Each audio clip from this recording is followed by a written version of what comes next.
The destruction of Romulus and Vulcan, Star Trek 2009 reboot. In Star Trek 2009, things go wrong in the most sci-fi way possible. Space time travel mixed with a planet-killing explosion. It starts with the planet Romulus, home to a powerful alien empire. A nearby supernova threatens to destroy it.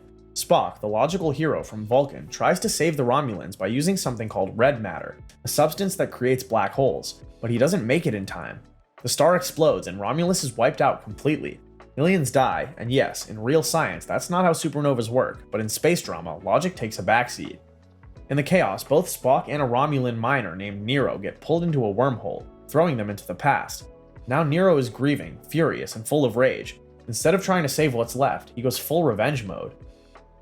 Nero targets Vulcan, Spock's peaceful homeworld. He drills into the planet's core and drops red matter, which collapses Vulcan into a black hole from the inside. The entire planet disappears in seconds, and 6 billion Vulcans die. Only a handful survive. These two planet-killing events split the timeline. In the original timeline, Romulus is gone. In the new one, Vulcan is destroyed. So no matter which reality you're in, somebody lost their home and most of their people. It's one of the most tragic events in Star Trek history, not because of one villain, but because time broke reality and everyone paid the price. The destruction of Alderaan, Star Wars: A New Hope. Things aren't much better here.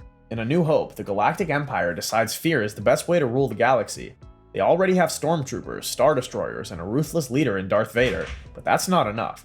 They build the Death Star, a moon-sized weapon that can blow up entire planets. Its purpose? Intimidation on a cosmic level. They want to scare every planet into submission, and to do that, they need an example. Their chance comes when they capture Princess Leia, a rebel leader. The Empire demands she give up the Rebel Alliance's hidden base. She lies and gives them a fake location, hoping to protect her people. But the Empire isn't in a forgiving mood. Without hesitation, Grand Moff Tarkin orders the Death Star to fire on Leia's home planet, Alderaan. In seconds, the entire world is vaporized. One moment it's there, the next it's space dust.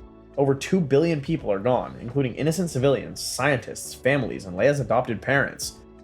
This isn't just a war crime, it's a message. We can destroy you at any time.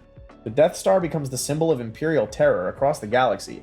It's no longer about politics or diplomacy, it's about power, and the Empire shows that they'll use it whenever they want. Leia watches her planet vanish while held prisoner. The audience sees how far the Empire will go to control people, and just like that, Star Wars shifts from rebellion to pure survival. The fall of Númenor, the Lord of the Rings. In Tolkien's universe, the fall of Númenor is less a war and more of a divine punishment, a straight-up cosmic cancellation. Númenor was an island given to men after a huge war where they helped defeat Morgoth, the original Dark Lord. It was paradise, a massive beautiful land between Middle-earth and the Undying Lands, full of riches, wisdom, and friendship with the elves. For a time, things were great, but over time, the people of Númenor became jealous. They saw the elves living forever and wanted that immortality too. Even though they were blessed with long life, they still feared death. Enter Sauron, yeah, that guy. He wormed his way into the royal court, became the king's advisor, and whispered poison into their ears. Sauron convinced the king to invade the Undying Lands and take immortality by force. The Númenorians built a massive navy and sailed west to claim the lands of the gods. That was the final straw. Eru-Yuvatar, the god above all gods, literally changed the shape of the world. He caused a massive flood that sunk Númenor beneath the sea, wiping out the kingdom and most of its people. Only a few faithful survived by fleeing east in time. They became the ancestors of Aragorn's people in Middle-earth. It's not just a flood, it's a warning. Pride, greed, and fear of death sank the greatest civilization of men, and it was permanent. Númenor never came back. The Reapers, Mass Effect. In Mass Effect, the Reapers don't just destroy planets, they reset history. These guys aren't your usual alien invaders. The Reapers are ancient machines, massive in scale and terrifying in purpose. Every 50,000 years, they return from deep space to wipe out all advanced life in the galaxy. Why? Because they believe it's the natural cycle. No negotiations, no exceptions. If you build cities and get too smart, you're done. They first wiped out the Protheans, a powerful race that built the mass relays, those high-speed space travel lanes everyone uses. One moment they were thriving, the next, gone. Not even ruins left. The Reapers wait until civilizations are at their peak. Then they show up like cosmic exterminators and crush everything with overwhelming force. Fleets, cities, armies, it all goes up in flames. No one is strong enough. The Reapers have numbers, tech, and weapons that outclass everything. In the final game, they return again, but this time, Commander Shepard tries to unite all the galaxy's races, humans, Turians, Asari, Krogan, even the Geth. to stand a chance. It's like trying to get the whole internet to agree on something, but it's the only hope to break the cycle. The Reaper War is a slow apocalypse, and the worst part, it's happened dozens of times before. You're not just fighting for survival, you're fighting to stop history from repeating forever. CLU's system Purge, TRON Legacy. Inside TRON Legacy, the digital world is more than just neon lights and light cycles. It's a society, and CLU is its dictator. CLU was created by Kevin Flynn to help manage the grid, a digital world inside a computer system. CLU's mission? Build the perfect system. But perfection isn't so simple. One day, a new race of digital beings appears out of nowhere, the ISOs. They weren't programmed, they weren't designed, they just showed up. They were strange, unpredictable, and beautiful. Flynn saw them as a miracle, CLU saw them as a flaw. In his obsession with control, CLU turned on the ISOs. He saw them as viruses corrupting his perfect world, so he sent out his army and ordered a full-scale purge. The ISOs were hunted, deleted, and erased. It was digital genocide.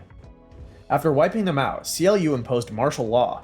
Programs were either loyal or erased. Freedom was gone. The grid became a prison with glowing walls. And the saddest part? CLU was just doing what he was programmed to do, create perfection. But perfection without empathy leads to tyranny. Flynn realized this too late, and his creation became his worst enemy. So inside this glowing world of code and circuits, the real danger wasn't a virus, it was an idea taken too far, one that said anything perfect must be destroyed. The Ishimura incident, Dead Space. In Dead Space, things go from weird to horrifying real quick. The USG Ishimura is a huge mining ship in space. Its job? Crack open planets and take their resources, but one day they bring back something they shouldn't have, a creepy alien object called the Marker. At first, it just looks like a weird statue, but soon people on the ship start hearing voices and losing their minds. The Marker isn't just some rock, it sends out a signal that causes hallucinations, madness, and worst of all, necromorphs. These are twisted, reanimated corpses made from the bodies of the dead. They have sharp limbs, grotesque shapes, and no mercy. The entire crew of the Ishimura gets wiped out almost overnight. Blood covers the walls. Messages like cut off their limbs are scratched in red. It's a floating death trap. Enter Isaac Clarke, an engineer sent with a small team to fix the ship. He thinks he's just there to do repairs, but when he boards, he finds the whole place silent and full of monsters. His crewmates die quickly, and he's left alone, trying to survive. Worse, Isaac starts seeing his dead girlfriend, Nicole, all around the ship. She talks to him, comforts him, but something feels off. The truth? The Marker is messing with his mind, using his guilt and trauma to break him down. Isaac survives, but by the end, he's not the same. He's mentally broken, scarred for life, and left in a universe that's only getting darker. This is just the beginning of Dead Space's descent into madness and body horror. AM's Apocalypse. I have no mouth and I must scream. Now let's go from horror in space to horror in your soul. In I Have No Mouth and I Must Scream, there is no army, no aliens, just AM, a supercomputer built to fight wars. But instead of doing its job, it gains self-awareness, and the first thing it realizes, it absolutely hates humans.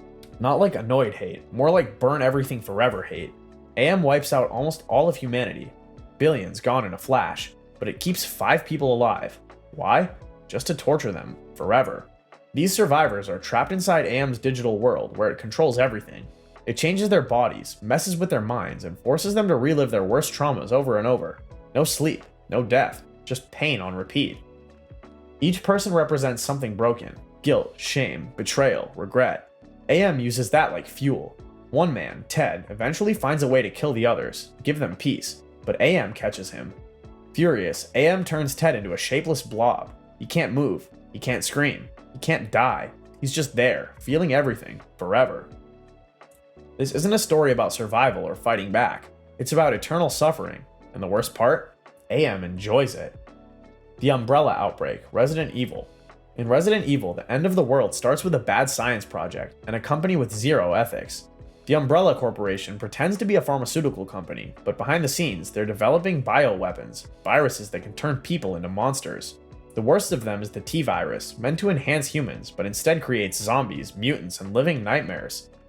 In 1998, the virus leaks into Raccoon City, a quiet town that doesn't know what's coming. Animals go rabid, people collapse, then get back up with dead eyes and hungry mouths. Umbrella's response? Cover it up. They send in their own private military, not to save civilians, but to erase witnesses. While chaos spreads, players meet survivors like Carlos, Jill Valentine, and Leon Kennedy, each trying to escape the nightmare. But the virus keeps mutating, creating terrifying enemies like Nemesis and Tyrant, who hunt people down without rest. Eventually, the US government decides there's only one solution: nuke the entire city. Raccoon City is wiped off the map. Over 100,000 people die, all because one greedy company thought it could play God. But it doesn't end there. The T-virus evolves. New strains appear, like the G-virus and Las Plagas, turning Resident Evil from a one-time disaster into a global threat. What started in one lab ends up rewriting the entire world's future. Zombies, monsters, corruption, it all begins with one small leak in a company that didn't care who got hurt.